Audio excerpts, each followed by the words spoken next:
Hello, welcome, and thanks for joining us on this edition of News 2. I'm Sandra Dumansing. Topping our newscast, 4 members of the Senate's Rules and Judiciary Committee crossed off quite a few bills on their plate before going on Easter break. The bills tackle a variety of issues, from enterprise zones to hospital revenues. Amendments were made on some of them, but all of them were approved. News 2's April Knight has the details. The last day before Easter break was a day well spent for members of the Senate's Rules and Judiciary Committee. They approved 6 bills on Wednesday for the full Senate to reconsider. The feed-in tariff bill, sponsored by Senator Craig Barshinger, was passed. The feed-in tariff, like net metering, allows energy producers to sell excess power to WAPA. But with net metering, power producers receive a 1-to-1 credit in exchange. While under the feed-in tariff, they would only get the costs that WAPA avoided to produce the same amount of power. We'll give it some amendments that it needs to be further perfected. And let's let Virgin Islanders continue on this very successful path. Senator Tuganza Roach's bill also passed, which would take all revenue produced by captive insurance companies and give them equally to Juan Louis Hospital and Schneider Hospital, minus all administrative expenses. A measure by Senator Janet Milling Young offers incentives to investors developing enterprise zones like Savan and Frederickstead. Savan, Up Street, Main Street, at 5 o'clock in the afternoon, 6 o'clock, it's a ghost town. We have to, for our locals and visitors, to revitalize these areas. 2 bills affecting schools were also approved, one that gives parents 2 hours of paid leave each month to attend to their child's school needs, and another that creates an education program on anti-bullying and gang resistance in schools. Finally, the Rules Committee approved a bill sponsored by Senator Barshinger that directs health insurance payments to be made directly to the healthcare provider. While these bills were unanimously approved by the Rules Committee, it will take a nod from the full Senate body before they can take effect. Reporting for News 2, I'm April Knight.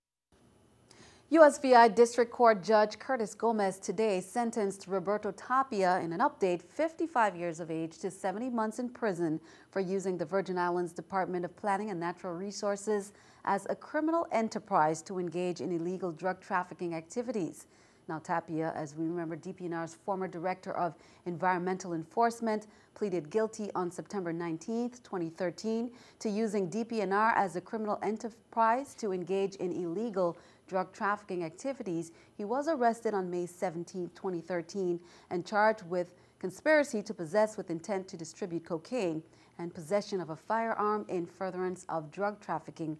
On September 12, 2013, he was charged in a 34-count second superseding indictment along with 6 other defendants, including Virgin Islands Police Sergeant Angelo Hill, Raymond Brown, Hector Alcenio, Edwin Monsanto, Stephen Torres, and Eddie Lopez Lopez. The indictment and plea followed an extensive investigation conducted by the Federal Public Corruption Task Force, which culminated with the arrest of Tapia while in possession of 7 kilograms of cocaine. Meanwhile, also sentenced was Angelo Hill, 51, former VIPD sergeant, to 21 months in prison for conspiracy to possess with intent to distribute cocaine. On December 18, 2013, Hill pleaded guilty to 1 count of conspiracy to possess with intent to distribute cocaine after he was arrested on May 24, 2013, and charged with conspiracy to possess with intent to distribute cocaine and possession of a firearm in furtherance of drug trafficking. Hill was arrested as part of the investigation of Roberto Tapia on September 12. He was charged in a 34-count second superseding indictment along with the 6 other defendants. An intellectual discussion on marijuana reform in the Virgin Islands was conducted on St. Croix. Senator Terrance Nelson, along with approximately 10 panelists, led the discussion to clear the air on the truth versus lies and facts versus fiction.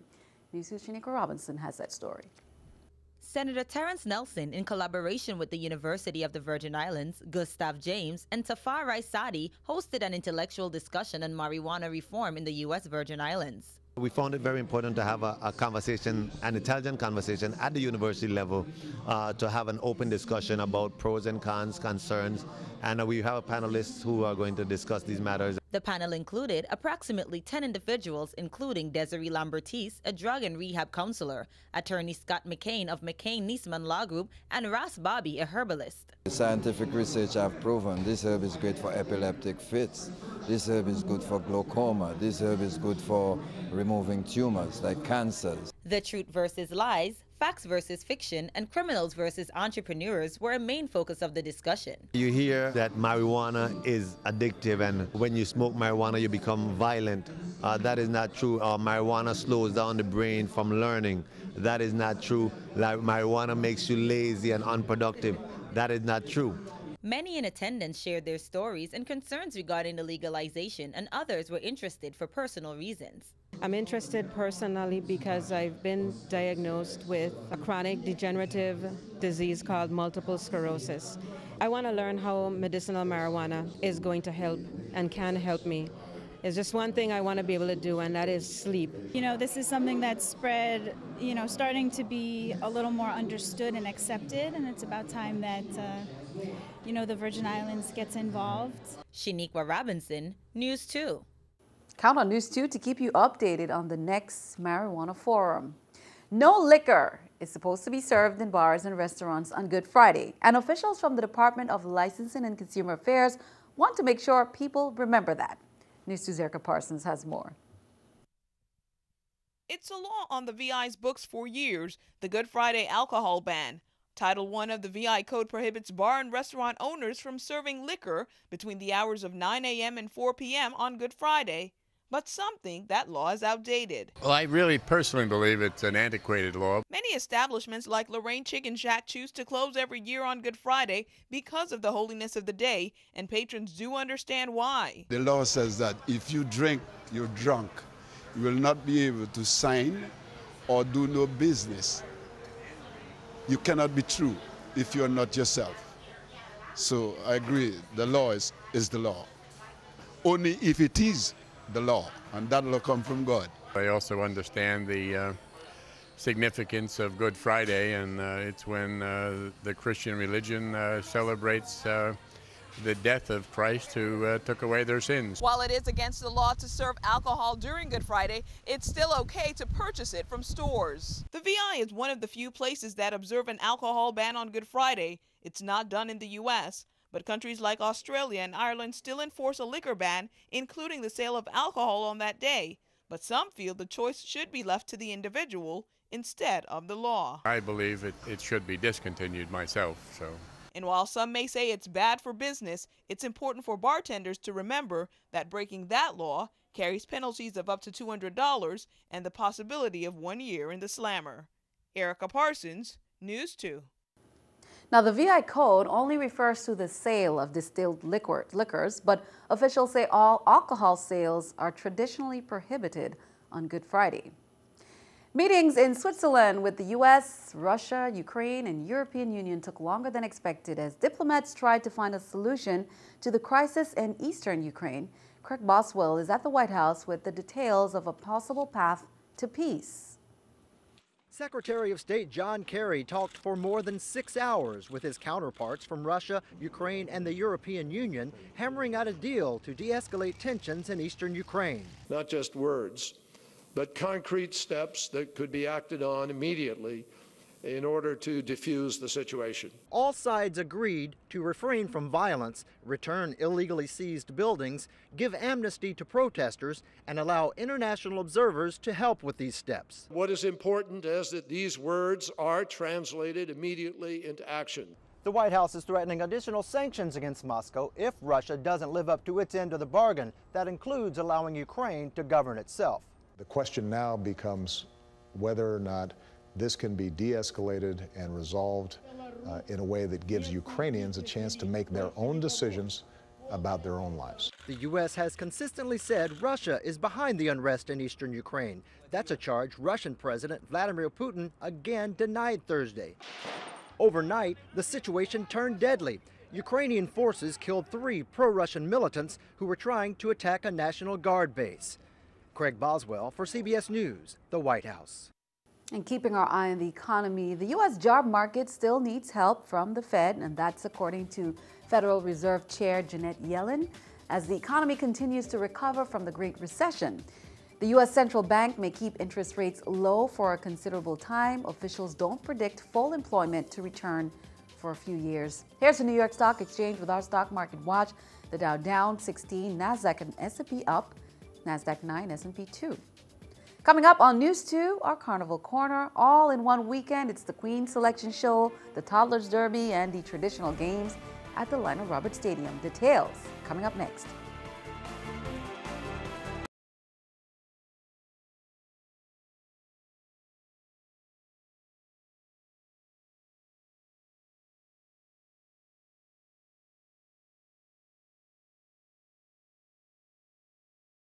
Businesses were closed throughout the territory in commemoration of the Easter celebration. Government offices, most schools, public and private, were closed from today, Holy Thursday, until Easter Monday.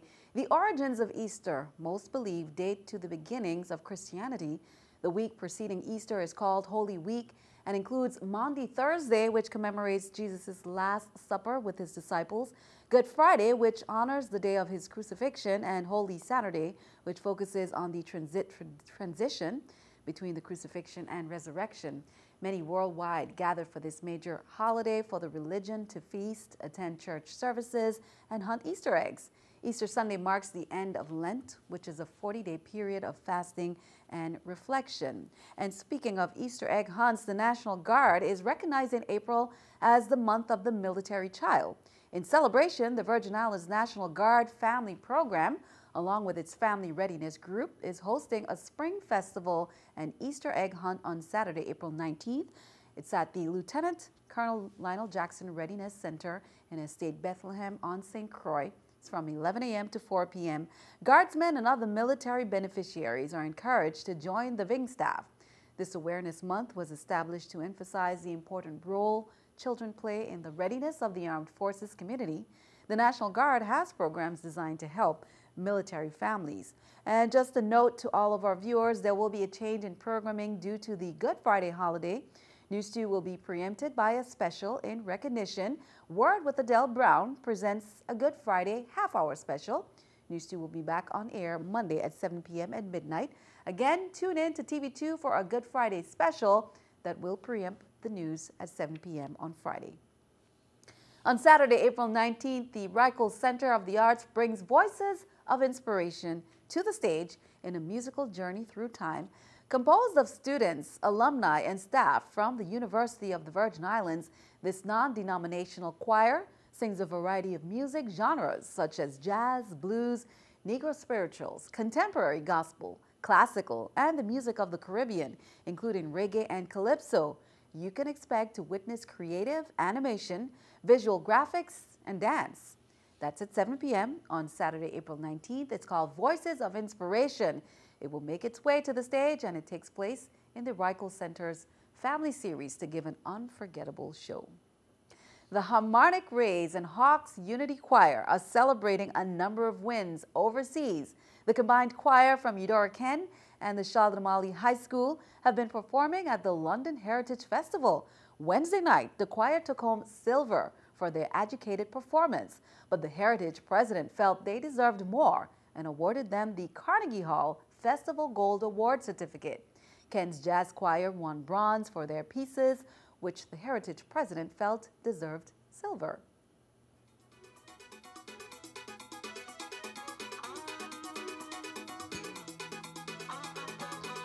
And it's time for our Carnival Corner, a reminder to the public in preparation for the Carnival. The Fort Christian parking lot is officially closed until May 11th in preparation for the opening of the village, the Royal Palm. Motorists utilizing the parking lot are directed toward the downtown area for parking. The VI Police Department will be lenient towards parking in the downtown and surrounding areas while Fort Christian is closed. However, parking in violation of the restrictions will not be tolerated. Parking is allowed on the northern side of Noragata from the former Wet Woolies to the professional building. Parking is also allowed along the waterfront apron, but when exiting the apron, all vehicles must turn left All parking restrictions will be enforced, and vehicles in violation will be ticketed and towed at the owner's expense. Well, are you ready for the Queen Selection Show? Well, here are the contestants. Contestant number 1 is Aliyah Desut. Contestant number 2 is Dejanique Navarro. Contestant number 3, Madania Tavernier. And contestant number 4 is Tori Hughes. All are seniors attending the Shalinamali High School. Contestant number 5 is Tahira Richards of Ivana Dorkin High School. Now, the show is on Saturday, April 19th at 8 p.m. The young ones hit the red carpet for the Toddlers Derby. That's Sunday, April 20th, 5 p.m. That event also includes the Best Dressed Dog competition and the traditional games at the Lionel Roberts Stadium. On April 21st, the Roy Lester Siders Hospital lobby area will be transformed for the annual pre-carnival celebration. That's at 6 p.m. Tuesday, April 22nd, it's the Junior Calypso competition. The young ones get creative with their lyrics of their songs. That's at 8 p.m. Wednesday, it's the Cultural Night, King and Queen of the Band at 8 p.m. Thursday, the older Calypsonians compete.